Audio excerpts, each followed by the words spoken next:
హల్లెలూయా. దేవుని వాక్యాన్ని ధ్యానించుకుందాం. సమయం లేదు కాబట్టి దేవుని వాక్యాన్ని ధ్యానించుకుందాం. బైబిల్ గ్రంథంలో నుంచి మార్కు సువార్త 16:16 ఒక మాట చూసుకుందాం.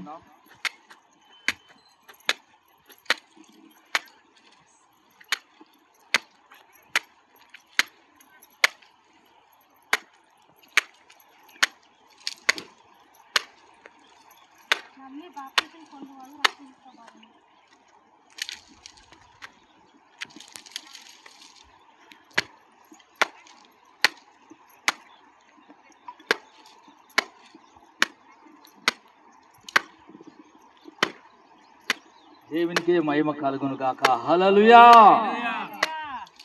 వాక్యాన్ని నేను గట్టిగా చదువుతాను. మీరు 15 మరియు మీరు సర్వలోకమునకు వెళ్ళి సర్వ సృష్టికి సువార్తను ప్రకటించుడి.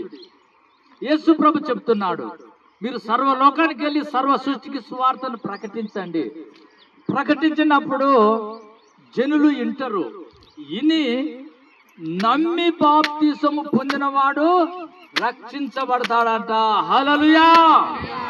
నమ్మి బాప్తిసం పొందినవాడు రక్షించబడతాడు. నమ్మని వానికి శిక్ష విధించబడుతుంది. ఆ శిక్ష తప్పించుకోవాలంటే ఒకే ఒక మార్గం. ఆ శిక్ష తప్పించబడాలంటే యేసు ప్రభు చెప్పాడు, నేనే మార్గము, నేనే జీవము, నేనే సత్యము. నువ్వు నమ్మాలి యేసుక్రీస్తు నా రక్షకుడని. నమ్మి ఆయన యందు విశ్వాసం ఉంచి మారు మనసు పొందాలి. బాప్తిజం పొందితే నీ పేరు అనేది జీవ గ్రంథంలో రాయబడుతుంది. రక్షణ అనేది అది దేవుని వలన జరిగేది మాత్రమే. ఎవరికి ఈ రక్షణ ఇయ్యలేరు.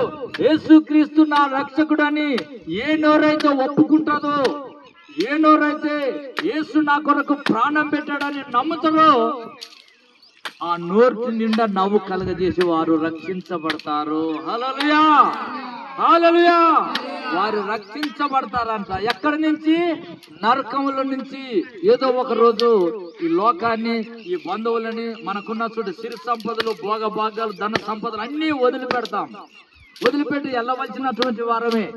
వెనుకో ముందు అందరూ వెళ్తారు. కానీ వెళ్ళిన తర్వాత అక్కడ ఒక రాజ్యం ఉంటది. అది యేసు ప్రభు ఉండే పరలోక రాజ్యం. ఆ పరలోక రాజ్యంలో వారసులు అవ్వటానికి నమ్మి నువ్వు బాప్తిసం పొందాలి. హల్లెలూయా. ఇంకొక వాక్యం చూపెడతాను నేను. యోహాను సువార్తలో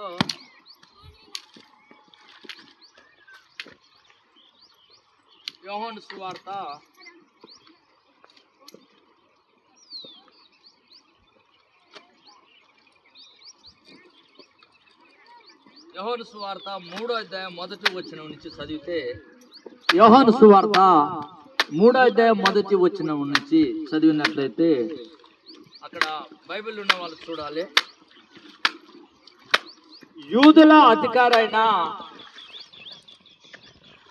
అధికారైన నికోదేమను ఒక పరిసయ్యుడు ఉండెను.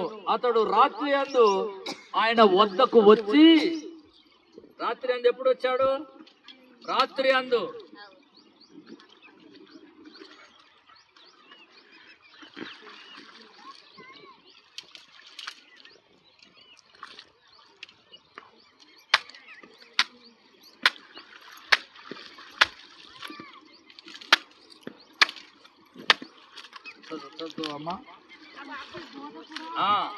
నికోదేమని పరిసయ్యుడొకడు రాత్రి వేళ యేసు వద్దకు వచ్చి, చదవమ్మా. బోధకుడా, నీవు దేవుని వద్ద నుంచి వచ్చావని, బోధకుడు అని మేము ఎరుగుదుము. దేవుడు నీకు తోడై ఉన్నాడని, నీవు చేయుచున్నటువంటి సూచక క్రియలు మరి ఎవడు చేయలేడని మేము తెలుసుకొని ఉన్నాం. కాబట్టి నిత్య జీవం పొందాలంటే నేను ఏం చేయాలి అని యేసు ప్రభుని అడిగాడు. ఆయన ఏమని అడిగాడు?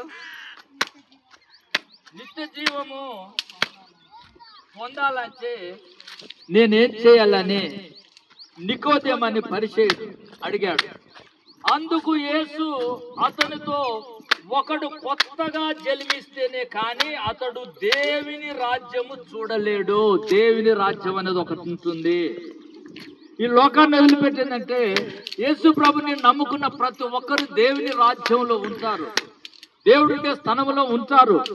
కాబట్టి ఒకడు కొత్తగా జన్మిస్తేనే కానీ అతడు దేవుని రాజ్యము చూడలేడని అతనితో నిశ్చయంగా చెప్పాను. అందుకు నికోదేము, ముసలివాడనైనా మనుషుడు ఎలాగూ జన్మింపగలడా? రెండవ మారు తల్లి గర్భములో ప్రవేశించి జన్మింపగలడా అని ఆయనను అడిగాను. యేసు ఇతడు, ఒకడు నీటి మూలముగాను ఆత్మ మూలముగాను జన్మిస్తేనే కానీ దేవుని రాజ్యములో ప్రవేశింపలేడని నీతో నిశ్చయముగా చెప్తున్నాను. హల్లెలూయా. నీటి మూలముగా ఆత్మ మూలముగా, నీటిలో బాప్తిసం తీసుకున్నప్పుడు నీ పాపాలన్నీ సమాధి చేయబడతాయి. నువ్వు తిరిగి క్రీస్తుతో పాటు లేపబడతావు. ఈ రోజు ఏ విధంగా నువ్వు నీటిలో నుంచి లేపబడ్డావో ఒకానొక రోజున యేసు ప్రభువారు నిన్ను లేపి సమాధి చేసినాక సమాధులు తిరగబడి ఆయన వచ్చినప్పుడు ఆ సమాధుల్లో నుంచి నిన్ను లేపుకొని ఆయనతో పాటు తీసుకొని ఆయన ఉండే స్థలములో నీవు ఉంటావు. అది బంగారు వీధుల్లో ఉండేటువంటి రాజ్యం. 12 గుమ్మముల పట్టణములు, బంగారు వీధులు, బంగారు కుర్చీలు, మొత్తం బంగారంతో చేయబడది. అలాంటి ఒక పరలోక రాజ్యములో నీవు ఉంటావు. హల్లెలూయా. ఈ రోజు నుంచి నువ్వు దేవుని సొత్తుగా మార్చబడతావు. దేవునికి నీ మీద అధికారము, నీ జీవితాన్ని ప్రభుకు అప్పచెప్తున్నావు కాబట్టి నీ బాధ్యత మొత్తము ఆయనే చూసుకుంటాడు. హల్లెలూయా. ఆయనకు నీవు నమ్మకంగా ఉండాలి. ఎవరో వచ్చి ఏదో చెప్తే యేసు ప్రభుని వదిలిపెట్టద్దు. ఈ లోక సంబంధమైన మాటలు ఎంతో మంది చెప్తారు, నువ్వు వాటిని పట్టించుకోవద్దు. ఆయన సదాకాలము నీతో ఉండే దేవుడు, నీకు సహాయం చేసే దేవుడు. యుగ యుగాలు నువ్వు ఆయనతో ఉంటావు. ఆయన ఉండే రాజ్యంలో నువ్వు ఉంటావు కాబట్టి ఆయన రాజ్యంలో ఉండటానికి నువ్వు ఇష్టపడుతున్నావా? అది ఎవరు చెప్పినా కూడా ఎలాంటి మార్పు అనేది రావద్దు. బాప్తిసం అనేది దేవునితో ఒక ప్రమాణం చేయబడుతుంది.